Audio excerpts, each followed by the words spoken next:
Hello mga farmers, so may iba na naman tayo. After tayo nag-harvest sa ating Galaxy Max F1, puntahan natin yung ating Mestiza F1 din mga farmers. So doon sa ibaba, doon yung Galaxy Max. Then dito na area mga farmers, tayo po ay nagtatanim ng Mestiza. So update mga farmers. So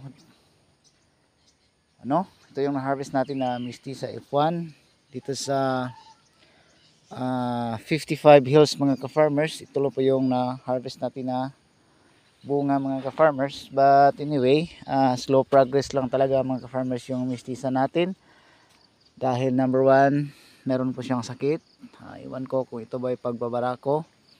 Meron naman siyang mga kunting mga bunga na nakaano mga farmers. Then yung mga talbos niya ay talagang nagsi-self heal na mga ka-farmers, so hindi na masyadong kulot yung dahon nila. So meron tayong mga kunting bunga mga farmers na makikita. So hanggang doon mga farmers, meron naman kunti lang. So puntahan natin yung last na tabla mga farmers. So last plot, tawag namin dito. Okay, so yung area natin, Mestiza F1. Once again, slow progress talaga mga farmers. So, unti-unti nang bumalik yung dahon ng ating ampalaya. Then, meron naman tayong ma-harvest na kunti mga farmers. So, pull out natin mamaya. So, survey lang natin yung area natin mga farmers. Pangit pa din kasi wala pang maraming bunga tulad sa Galaxy Max mga farmers.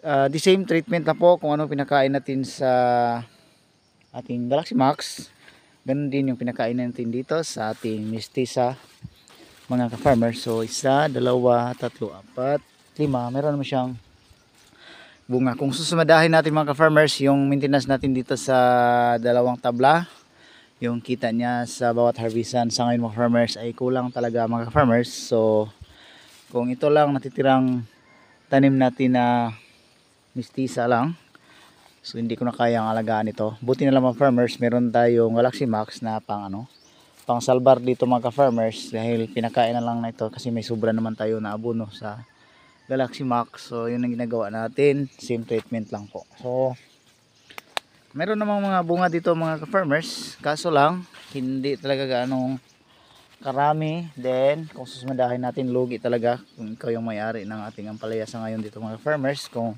lahat ng Mestiza ay ganito ang performance, talagang malulugi tayo mga farmers. So buti na lang meron tayong Galaxy Max. So once again, nasisave yung tanim natin na Mestiza. Sayang naman kung hablutin natin, so wala tayong magawa kundi pakainin na lang mga farmers yung Mestiza natin. At saka baka ito mabigay pa na ng bunga kalaunan mga farmers dahil wala tayong tigil sa pagpatubig. So doon mga farmers, makikita nyo hindi dumadalo, hindi kumikilos yung atip mga farmers at walang bunga talaga dyan.